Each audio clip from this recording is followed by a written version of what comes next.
Doa adalah nafas hidup orang percaya. Tanpa doa, kita akan mengalami kematian rohani. Gereja bertumbuh karena doa. Mari tetap berdoa. Jangan jemu-jemu berdoa. Haleluya.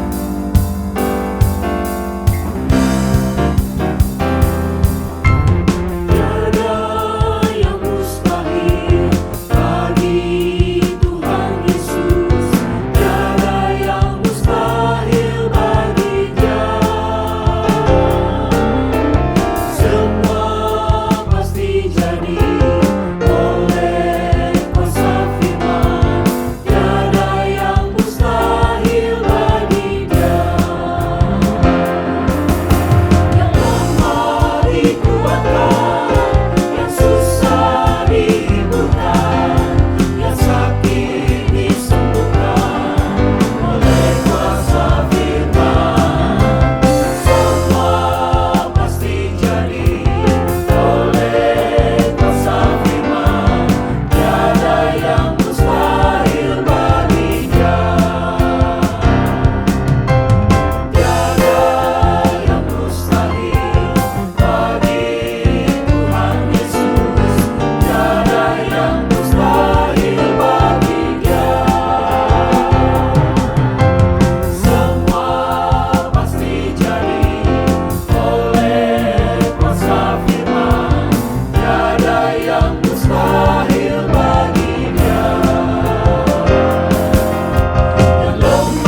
ku percaya mujizat itu nyata, bukan karena kekuatan, namun Roh-Mu ya Tuhan.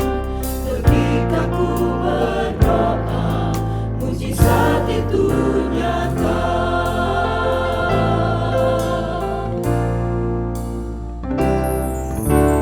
Tak terbatas kuasa-Mu Tuhan, semua dapat Kau lakukan. Apa yang kelihatan mustahil bagiku, itu sangat mungkin bagimu. Di saat ku tak berdaya, kuasa-Mu yang sempurna. Ketika ku percaya, mujizat itu nyata, bukan karena kekuatan, namun Roh-Mu ya Tuhan. Ketika ku berdoa, mujizat itu nyata. Di saat ku tak berdaya, kuasa-Mu yang sempurna. Ketika ku percaya, mujizat itu nyata, bukan karena kekuatan, namun Roh-Mu ya Tuhan. Ketika ku berdoa, mujizat itu nyata.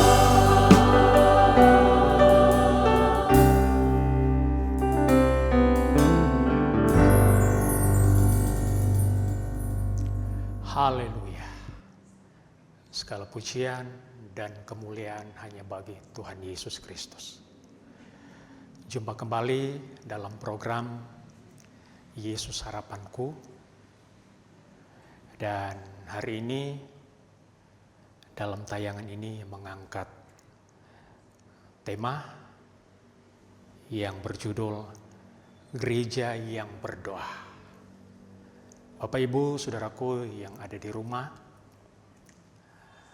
barangkali ketika kita mendengar kata berdoa, mungkin ada di antara kita akan berkata, sudah sering saya dengarkan khotbah tentang doa. Tetapi seperti yang Tuhan Yesus sampaikan, janganlah kita jemu-jemu untuk berdoa.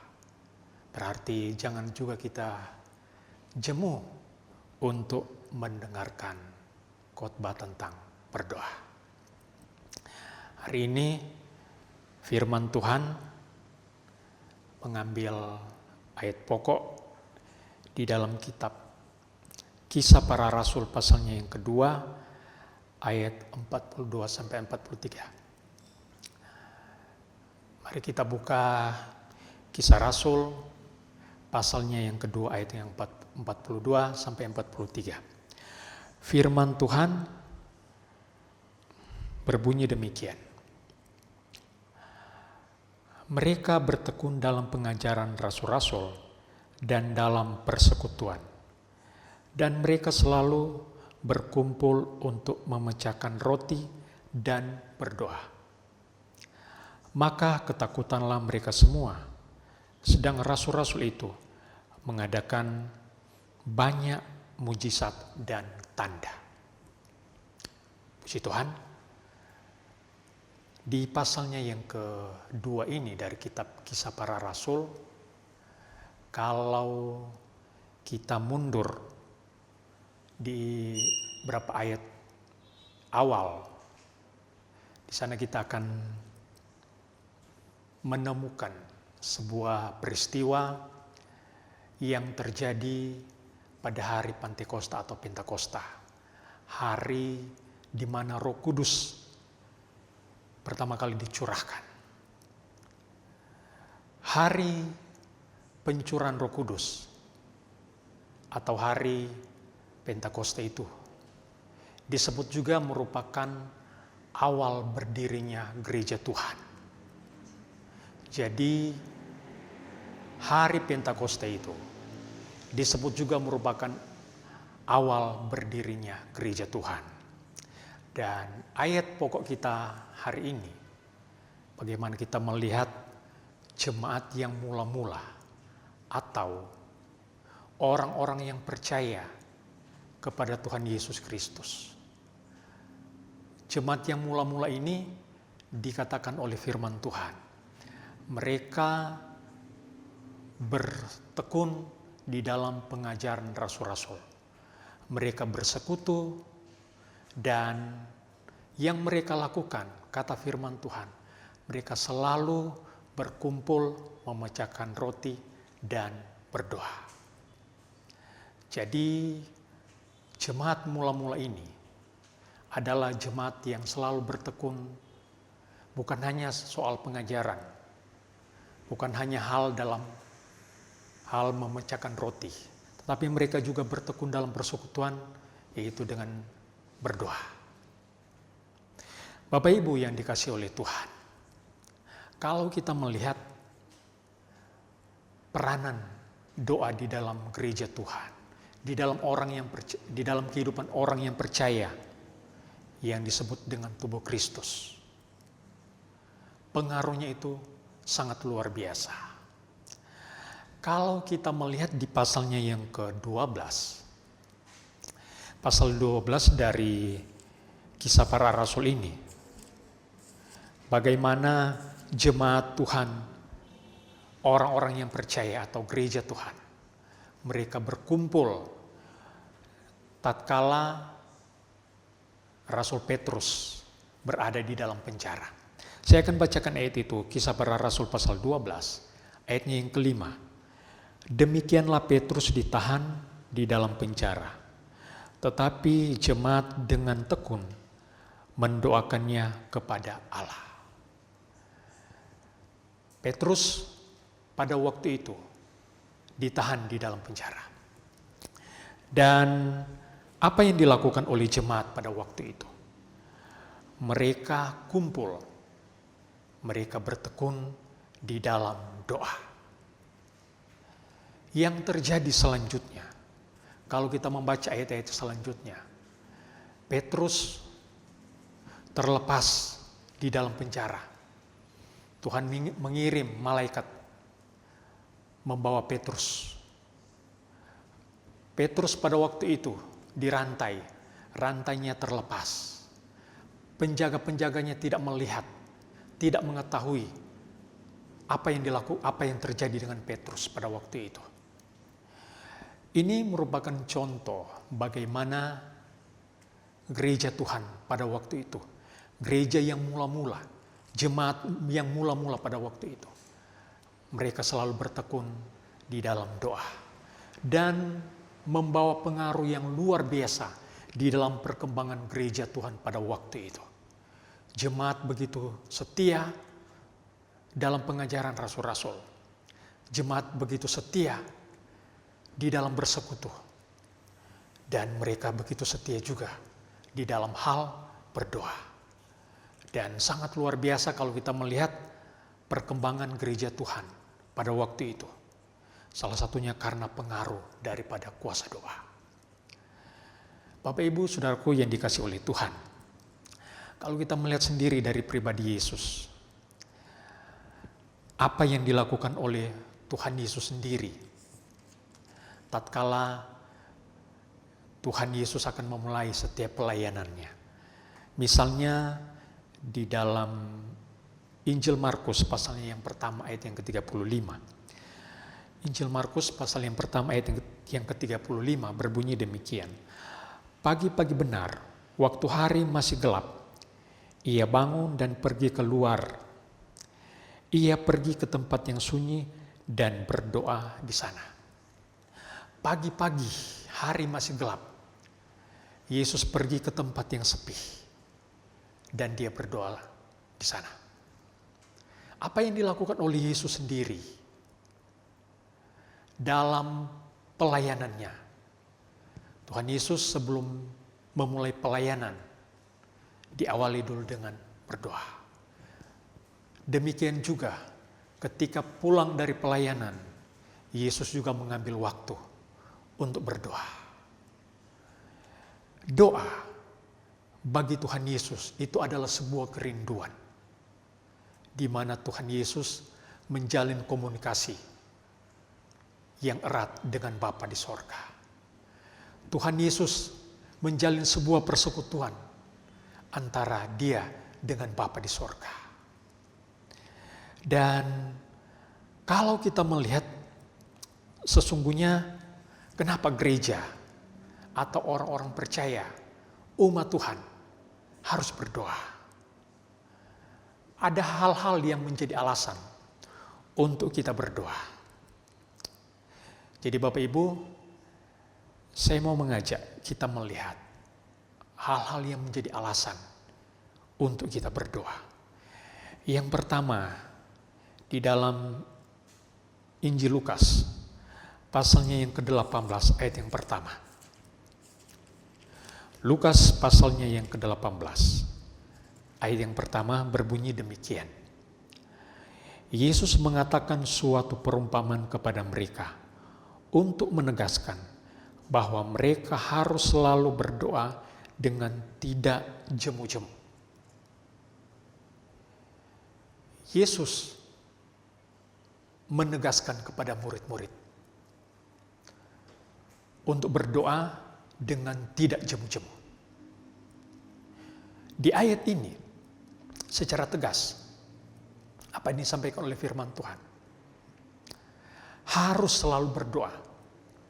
Jadi alasan yang pertama untuk kita berdoa, yang pertama adalah harus. Doa itu adalah keharusan. Kenapa? Ini yang disampaikan sendiri oleh Yesus. Harus. Dengan tidak jemu-jemu. Atau tidak bosan-bosan. Bapak Ibu Saudaraku, barangkali ada di antara kita yang sering merasakan kejenuhan, merasa bosan di dalam hal berdoa. Tetapi Tuhan Yesus secara gamblang, secara tegas mengajarkan untuk selalu berdoa dengan tidak jemu-jemu. Kenapa? Karena hal ini juga yang dilakukan sendiri oleh Yesus. Barangkali kita merasakan kebosanan, kejenuhan, harus mengambil waktu berdoa setiap hari. Tetapi, kalau kita memiliki sebuah kerinduan untuk bersekutu erat dengan Tuhan, rasa jenuh itu, rasa bosan itu akan berlalu ketika kita mengambil waktu, ketika kita mengambil kesempatan, kita bersekutu bersama dengan umat Tuhan lainnya. Bersekutu di dalam doa. Nah, hal yang kedua, apa yang menjadi alasan untuk kita berdoa? Yang kedua, masih di Lukas, masih di Injil Lukas, pasalnya yang ke-22, kita akan melihat ayat di pasal 22 ini. Lukas pasal 22 ayatnya yang ke-40. Saya akan bacakan Lukas pasal 22 ayat yang ke-40. Setelah tiba di tempat itu, ia berkata kepada mereka, "Berdoalah supaya kamu jangan jatuh ke dalam pencobaan." Yang kedua, supaya gereja Tuhan atau kita orang-orang yang percaya atau tubuh Kristus tidak jatuh ke dalam pencobaan.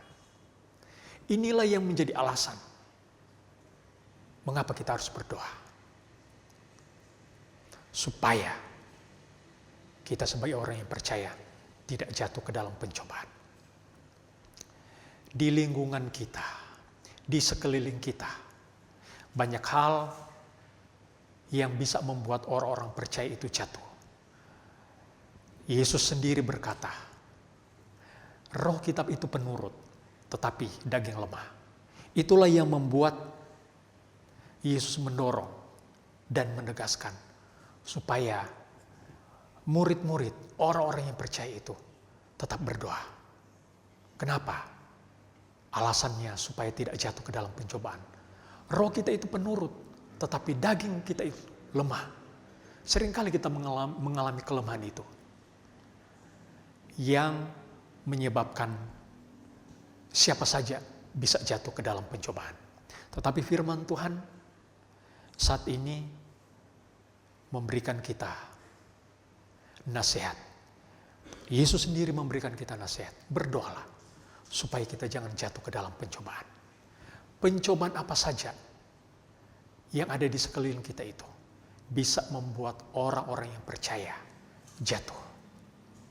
Tetapi sebagai anak-anak Tuhan, sebagai gereja Tuhan, kita tidak mau dikatakan orang-orang yang jatuh. Tetapi kita mau menjadi gereja Tuhan yang tetap berdiri teguh. Sekalipun di sekeliling kita begitu banyak cobaan, godaan. Tetapi kita mau tetap tinggal di dalam keyakinan kita itu. Bahwa kita akan tetap berdiri teguh di atas batu karang itu sendiri. Alasan yang ketiga, mengapa kita harus berdoa? Masih di pasalnya yang ke-22 dari Injil Lukas ini, di ayatnya yang ke-43. Berkata begini, maka seorang malaikat dari langit menampakkan diri kepadanya untuk memberi kekuatan kepadanya. Alasan yang ketiga, doa adalah kekuatan. Bapak Ibu Saudaraku, di poin yang ketiga ini, kita akan melihat bagaimana doa itu adalah sebuah kekuatan yang dialami sendiri oleh Tuhan Yesus. Ketika Tuhan Yesus ada di Taman Getsemani, menjelang beberapa saat dia akan diserahkan, Yesus akan ditangkap. Yesus datang, dia berdoa. Dan apa yang terjadi? Sebuah peristiwa yang sangat langka dalam perjalanan pelayanan Tuhan Yesus, di mana malaikat Tuhan turun memberikan Yesus kekuatan. Kata firman Tuhan, Yesus semakin bersungguh-sungguh berdoa. Tidak ada peristiwa yang pernah terjadi, yang pernah dialami sendiri oleh Yesus dalam pelayanannya. Seorang malaikat turun memberikan dia kekuatan. Ketika Yesus melayani orang banyak, Yesus mengadakan banyak mujizat.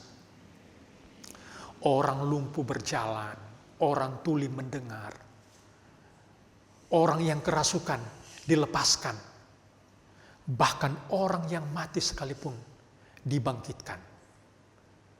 Belum pernah terjadi malaikat turun memberikan Yesus kekuatan. Pernah dalam suatu peristiwa ketika Yesus sementara berjalan, seorang wanita yang sudah 12 tahun pendarahan menyentuh ujung jubah Yesus. Yesus merasakan ada suatu tenaga, ada kuasa yang keluar dari tubuh Yesus. Tetapi dalam peristiwa ini tidak pernah disebutkan malaikat turun memberikan Yesus kekuatan. Tetapi ketika Yesus seorang diri waktu itu di Taman Getsemani, dia berdoa, malaikat turun memberikan dia kekuatan. Hanya di momen seperti ini, hanya pada waktu itu, malaikat turun memberikan Yesus kekuatan. Ini membuktikan kepada kita Bapak Ibu, bahwa kekuatan Yesus terletak di dalam doa. Yesus berdoa, malaikat turun memberikan dia kekuatan. Dan apa yang dikatakan oleh firman Tuhan, Yesus makin bersungguh-sungguh berdoa. Bapak Ibu Saudaraku, doa adalah kekuatan gereja Tuhan di akhir zaman ini. Inilah yang menjadi kekuatan kita sebagai gereja Tuhan, sebagai tubuh Kristus, sebagai orang-orang yang percaya, adalah dengan berdoa. Ini adalah kekuatan kita. Kekuatan Yesus ketika dia melayani, ada di dalam doa. Demikian juga kita sebagai tubuh Kristus. Kekuatan kita sebagai gereja Tuhan di akhir zaman ini ada di dalam doa. Yang terakhir, poin yang terakhir, yang keempat. 1 Samuel pasalnya yang ke-12. 1 Samuel pasal 12 ayatnya yang ke-23. 1 Samuel 12 ayatnya yang ke-23 berbunyi demikian. Mengenai aku, jauhkanlah daripadaku untuk berdosa kepada Tuhan dengan berhenti mendoakan kamu. Bagi seorang Samuel, berhenti berdoa, dia merasa berdosa di hadapan Tuhan. Poin yang keempat ini, berdoa adalah sebuah pelayanan. Bapak Ibu, apa pelayanan kita sekarang sebagai gereja Tuhan? Berdoa adalah sebuah pelayanan. Di dalam 1 Timotius pasalnya yang kedua, saya akan bacakan, ini merupakan ayat yang terakhir. 1 Timotius pasalnya yang kedua, ayat 1 sampai ayat yang ketiga berbunyi demikian. Pertama-tama aku menasihatkan, naikkanlah permohonan, doa syafaat dan ucapan syukur untuk semua orang, untuk raja-raja dan untuk semua pembesar, agar kita dapat hidup tenang dan tentram dalam segala kesalehan dan kehormatan. Itulah yang baik dan yang berkenan kepada Allah, Juru Selamat kita. Poin yang keempat adalah berdoa itu adalah sebuah pelayanan. Bapak Ibu, barangkali kita belum punya pelayanan seperti kebanyakan orang. Tetapi berdoa adalah sebuah pelayanan. Di antaranya kata firman Tuhan, berdoa untuk semua orang. Berdoa untuk para pembesar, berdoa untuk para raja-raja. Arti di sini, kita berdoa untuk pemerintah, untuk para penguasa. Selain orang lain yang kita doakan, berdoa juga untuk pemerintah. Nah, waktunya sekarang, saudara. Kita ambil waktu dalam pelayanan doa ini. Berdoa untuk orang banyak. Berdoa untuk bangsa. Berdoa juga untuk pemerintah. Ini merupakan doa syafaat. Dan ini adalah merupakan sebuah pelayanan kita kepada Tuhan. Puji Tuhan. Bapak Ibu, saudaraku yang dikasihi oleh Tuhan. Gereja Tuhan yang berdoa adalah gereja yang selalu memiliki kerinduan untuk bersekutu dengan Tuhan. Dan kita harus ingat adalah doa ini adalah sebuah kekuatan. Dan yang menjadi kekuatan kita sebagai orang-orang yang percaya, sebagai gereja Tuhan di akhir zaman ini, adalah dengan berdoa. Doa tidak selalu membuat kita terlepas dari setiap persoalan. Tetapi doa akan membuat kita kuat menghadapi setiap persoalan. Tetaplah berdoa. Haleluya. Amin. Mari kita berdoa. Bapa, dalam nama Tuhan Yesus Kristus, kami datang di hadapan-Mu. Firman-Mu memberikan kami pengertian bagaimana gereja yang mula-mula mereka senantiasa bertekun di dalam pengajaran. Mereka selalu berdoa, Tuhan, ini adalah kekuatan gereja Tuhan di akhir zaman ini. Sebagaimana apa yang terjadi di awal gereja Tuhan, mereka dengan tekun, mereka selalu bersekutu, berdoa. Ini juga Tuhan, yang menjadi kekuatan gereja Tuhan di akhir zaman ini, adalah dengan berdoa. Tuhan, ajarkanlah kami selalu, sebagai gereja-Mu, untuk tekun di dalam berdoa, selalu mencari Tuhan. Kami berdoa Tuhan, buat jemaat Tuhan yang menyaksikan tayangan ini. Berkatilah mereka. Berkatilah umat Tuhan. Biarlah iman mereka tetap teguh di dalam Engkau. Mereka selalu mengambil bagian. Mereka selalu mengambil waktu setiap hari untuk datang mencari Tuhan, berdoa. Tuhan, berkatilah orang-orang yang ada di luar sana. Kasihanilah mereka. Selamatkanlah mereka ya Tuhan, yang belum kenal Engkau. Mereka yang sakit Tuhan, jamah sembuhkan. Mereka yang berbeban berat, Tuhan berikan kelegaan. Berkatilah ya Tuhan bangsa kami ini. Bangsa kami ini sementara menghadapi sebuah pergumulan yang berat. Kasihanilah bangsa kami. Tolonglah pemerintah di bangsa kami ini. Berikanlah hikmat, hati yang bijaksana untuk bisa mengatur pemerintahan bangsa kami ini lebih baik lagi. Terlebih diperhadapkan dengan persoalan yang dihadapi juga oleh bangsa-bangsa yang ada di dalam dunia ini. Tetapi Tuhan, kami percaya Engkau mengasihani umat-Mu. Engkau mengasihani bangsa kami. Engkau juga mengasihani bangsa-bangsa yang lain. Terima kasih buat firman-Mu ya Tuhan. Berkatilah umat Tuhan dengan kekuatan kesehatan yang daripada Tuhan. Damai sejahtera Allah yang melampaui segala akal akan memelihara hati dan pikiran kami di dalam Kristus Yesus. Kami berdoa, bersyukur dalam nama Tuhan Yesus Kristus. Haleluya. Amin.